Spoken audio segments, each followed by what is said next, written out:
नमस्कार। आदरणीय बुवा आमा, दिदीबहिनी तथा दाजुभाइहरू, म आज एक अत्यन्त संवेदनशील घडीमा तपाईहरू सामु उपस्थित भएको छु।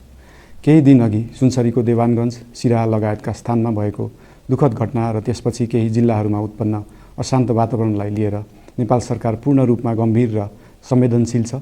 यस दुःखद घटनामा परि निधन हुनुभएका हाम्रा नागरिकहरू जयप्रकाश मेहता, ओमप्रकाश मेहता र गणेश यादवप्रति म भावपूर्ण श्रद्धाञ्जली अर्पण गर्दछु।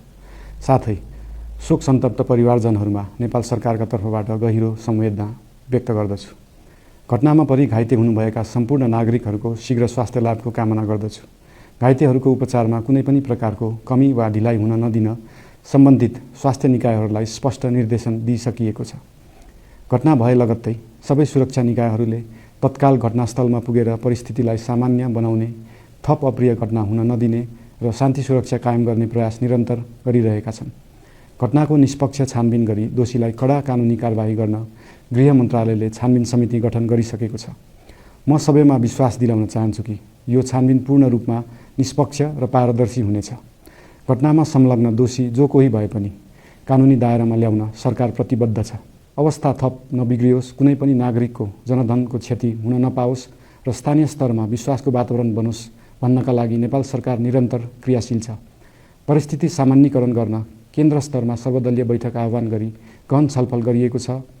स्थानीय तहसम्मै जनप्रतिनिधि, नागरिक समाज, विभिन्न धार्मिक गुरुहरू, समुदायका अगुवा तथा सामाजिक व्यक्तित्वहरूसँग निरन्तर संवाद भइरहेको छ।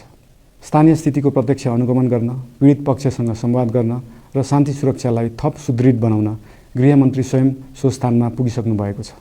साथै देशको समग्र शान्ति सुरक्षाको अवस्थाबारे गम्भीर समीक्षा गर्न राष्ट्रिय सुरक्षा परिषदको बैठक बसी परिस्थिति अनुसारका आवश्यक निर्णयहरू समेत गरिसकिएको छ।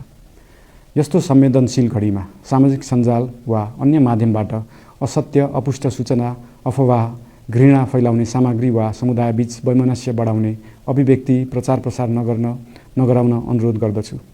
साथै सरकारी निकायहरूबाट जारी भएका आधिकारिक तथ्य र सूचना मात्र विश्वास गर्न विशेष आग्रह गर्दछु। प्रत्येक नागरिकको जीवधनको रक्षा गर्नु, सामाजिक सद्भाव जोगाउनु र समाजमा शान्ति कायम राख्नु राज्यको सर्वोच्च र प्राथमिक दायित्व हो।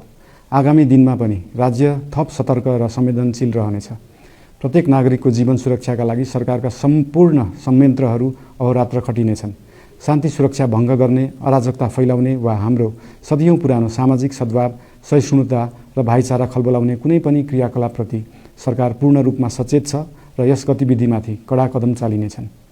नेपालको संविधानले प्रत्येक नागरिकलाई आआफ्नो धर्म, संस्कृति र परम्परा मान्ने मौलिक हक प्रदान गरेको छ।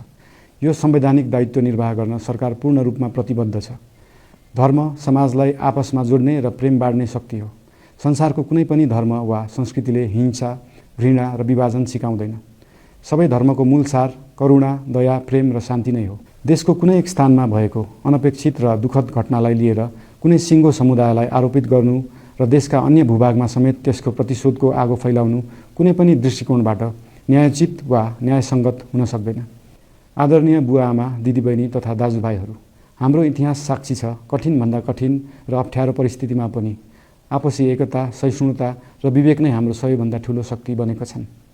हामी सबैले जिम्मेवार नागरिकको भूमिका निर्वाह गर्दै यो सुन्दर र शान्त नेपाली आकाशमा मडारिएको अशान्तिको बादल हटाउनु पर्नेछ।